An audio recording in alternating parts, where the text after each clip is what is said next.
Hi everyone, my name is Milad and today I'll be doing a system design practice exercise. I'm doing this to help improve my skill set and hopefully in the process you guys learn something as well. Always double check anything you see and hear in my videos. I'm going to take another stab at doing a search engine. After doing the previous video, I've made some adjustments to see if I can be more effective and efficient at my design. With that, let's dive right into it. So again, I'll be designing a search engine. I'll be following these requirements: provide relevant URLs for each search query, sort results by relevance and popularity, ensure minimal latency and maintain high throughput, consistently crawl and gather web data. So one of the most important things is obviously the accuracy and latency.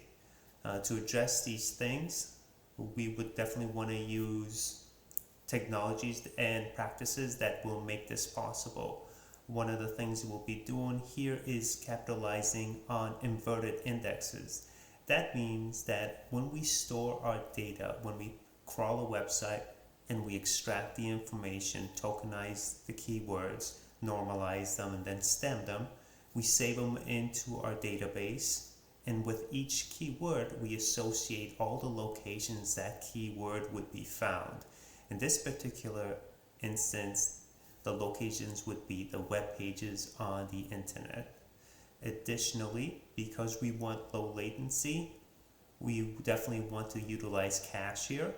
And caching is the practice of saving data in memory, which is much faster than hitting a database and having that database have to read from a hard drive and extract that information. Other things we will take into account is probably sharding our data. We'll be dealing with billions and billions of rows, and we definitely want to have a scalable and distributed system, both for our caching servers and our database. What we'll be using will be MongoDB because the data we are using is pretty flat and the relationships are pretty simple. Additionally, we want to be able to scale horizontally, and MongoDB has that built in it, allowing us to seamlessly utilize that technology, and as our system scales, we can scale the databases. We will also have multiple MongoDB clusters distributed across the globe, which will allow us to provide fault tolerance, redundancy, and the fastest latency. Same thing with our Redis clusters. We will have redundancy, sharding the data, same way using consistent hashing to make sure that our data is relatively well distributed, and as well as have fault tolerance and redundancy. With that said, let's dive right into what our data would look like. So since we're using MongoDB, a NoSQL database, we will have collections and documents rather than tables and rows. We'll start off with our URL. Our URL will have a URL ID. It will have the actual URL. It will have a URL hash. We will hash the URL and use this to determine what shard it belongs to. We will also have a status and last status ID, last crawl. In addition to that, we will also have the frequency we want to, how often we want to have this website crawled.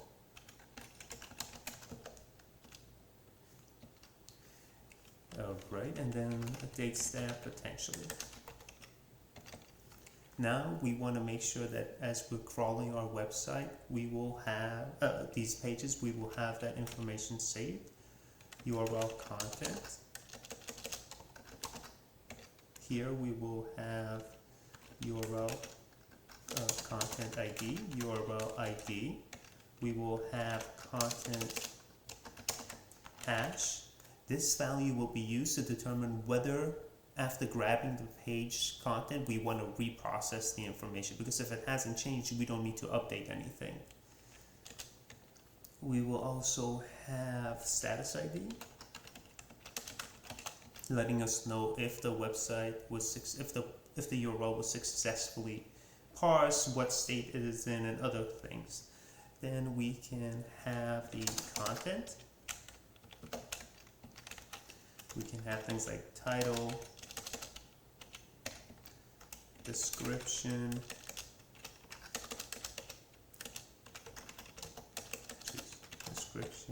we can have the raw HTML, and other metadata and information we might find necessary.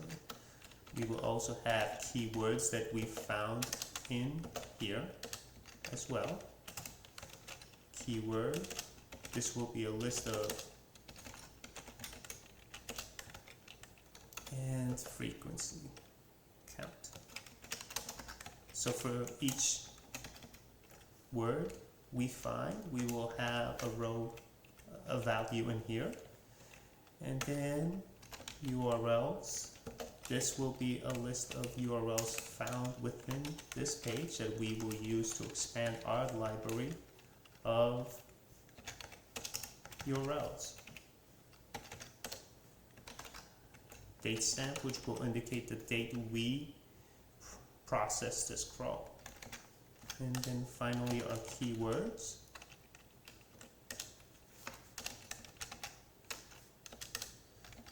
We will have keyword ID. We will have the keyword. And then we will have the hash value of that keyword, word hash.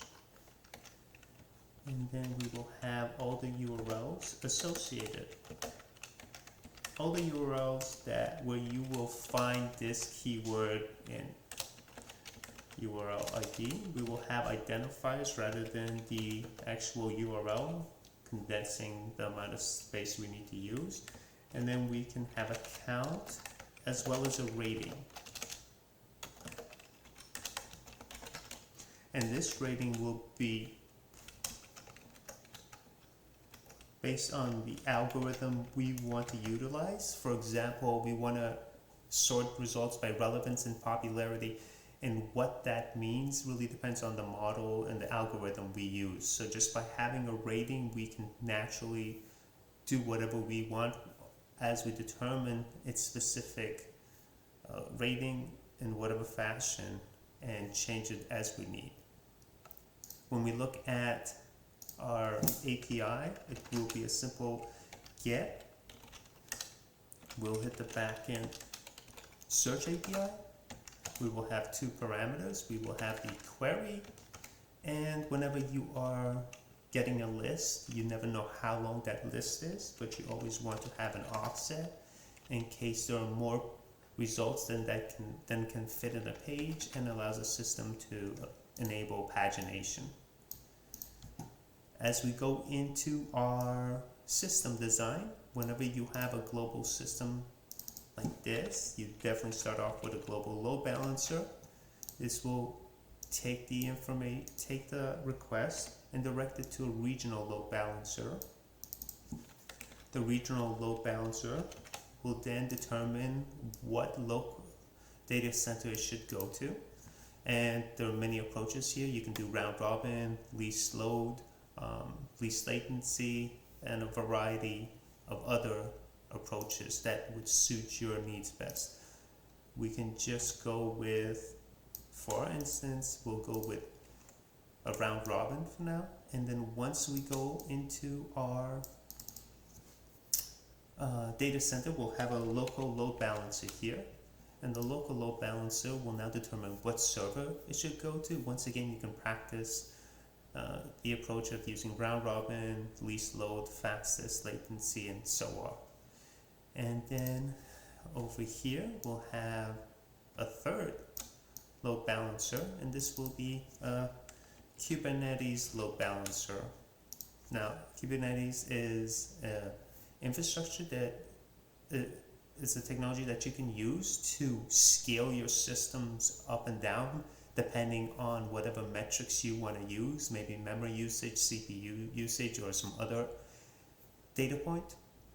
And when you utilize Kubernetes, what you do is you create Kubernetes node, and these nodes have pods within them, and each pod will contain one or more services. So if those particular services are experiencing high volume, what happens is that Kubernetes will generate and fire up new pods to distribute the load. And at some point, each Kubernetes node can hit its capacity, and for that we would have an autoscaler, which is the more appropriate term is a cluster autoscaler, which will generate new additional Kubernetes node, which in themselves will now generate additional Kubernetes pods and allow us to scale our system as we need.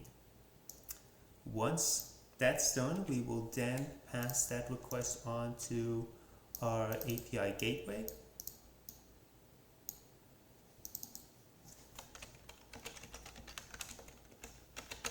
And this is basically the entry point to your server. It will take the request and direct it to the most appropriate service. So once we get our query, the API gateway will first pass the request onto our tokenizer normalizer stemming service. That's a mouthful, but I'll explain what this service does. This service basically takes the query you have, tokenizes it, means it breaks it up into the individual words, removes words that won't help in the search, like of, the, and other words similar to that.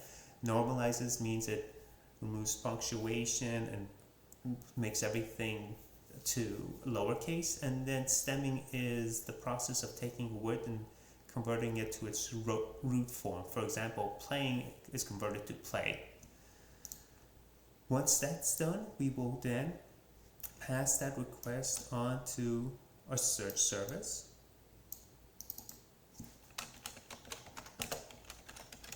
And our search service will then hit a Redis cluster, and the data will be sharded, and this will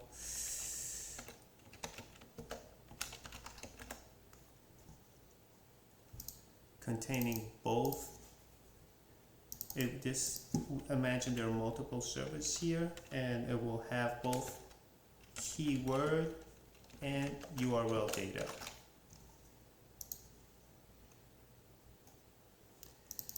It will try to find all those requests in the Redis cache. If it can't find them there, it will then turn to our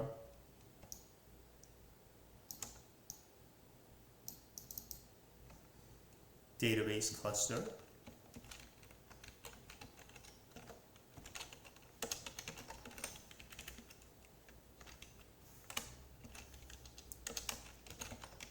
which will contain keywords, URLs, and URL content. And imagine that, what happened there?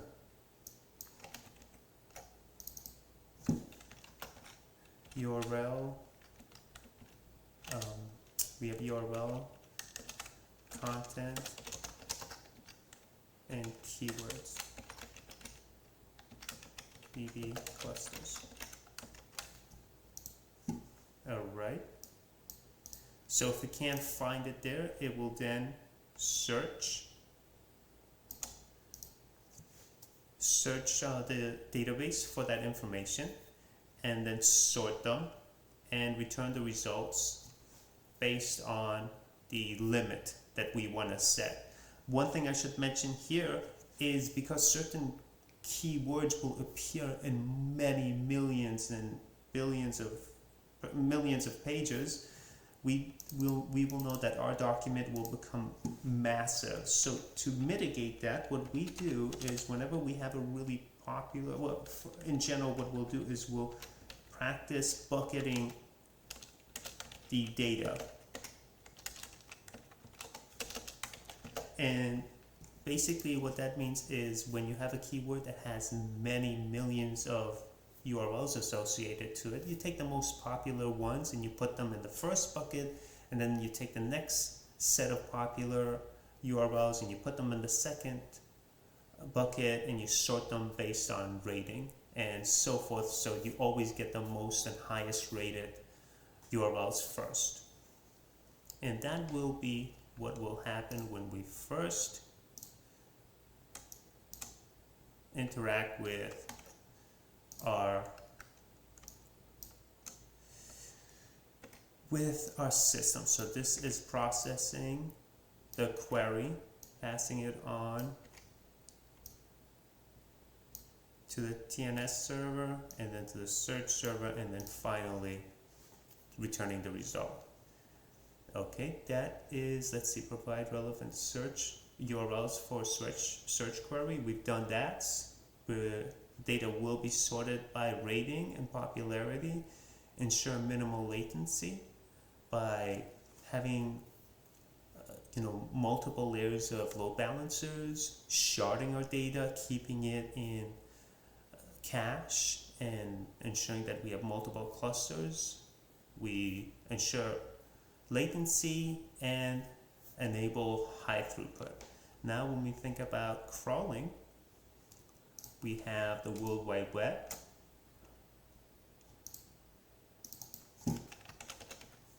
and we will have crawlers that will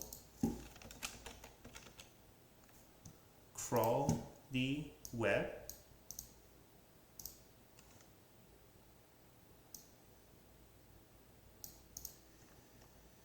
and the way the crawlers will determine what to crawl is they will be subscribed to a topic.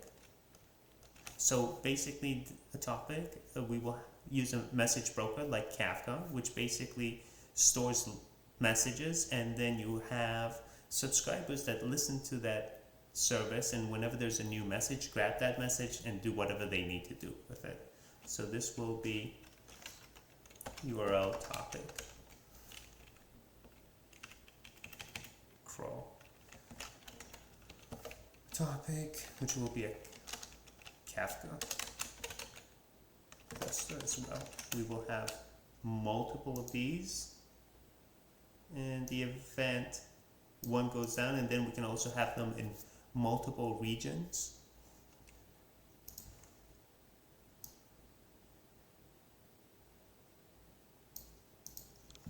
And once that website is crawled, that information is saved to another topic, which would be URL content topic,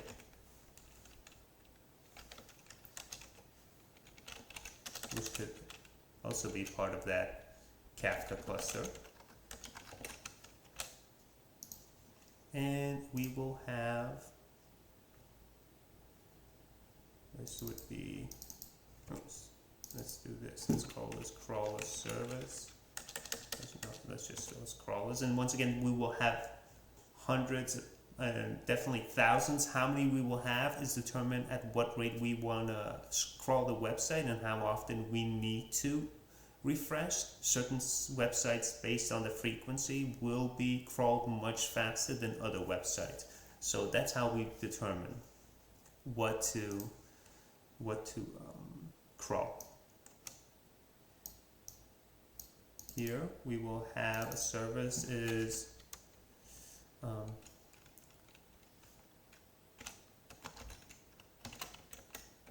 scheduler service, and this will basically get information from the database to determine what needs to be crawled, and then schedule it to be crawled. Now back to the content. We just had a service. We just had the crawlers right to our topic. Now here we will have a processing service.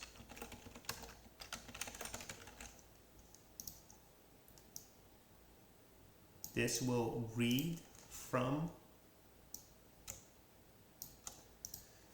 the URL content topic, which will be the new content crawled. It will then once again utilize the tokenization normalization stemming service.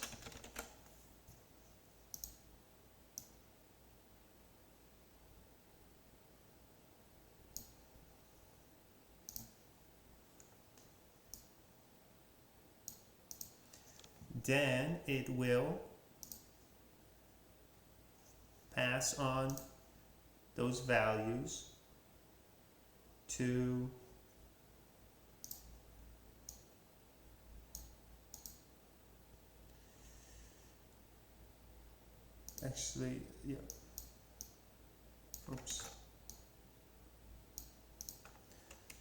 and then we will pass it on to let's say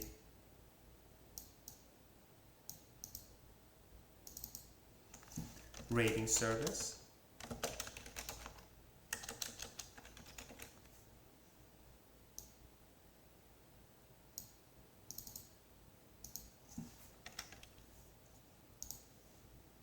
Additionally, we'll also save,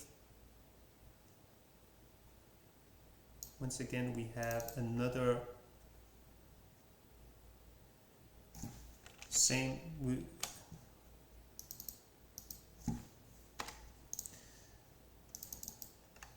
will have the same thing here, which basically points to the same cluster.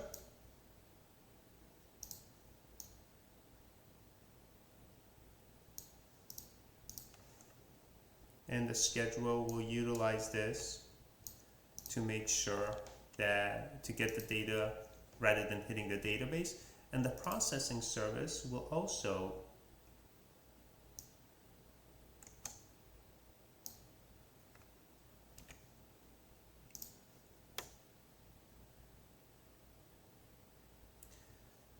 hit this cache, and it'll determine whether or not the content has changed by checking the content hash, and if it has changed, it'll pass it on to the TNS server, which will then pass it on to the rating server, which will finally pass it on to the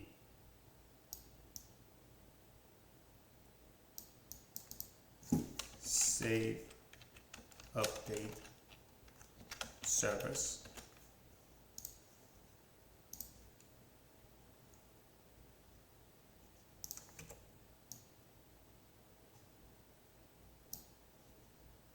And this service will then propagate that information to all our caches, Redis servers and database clusters, ensuring that the data is updated as soon as possible.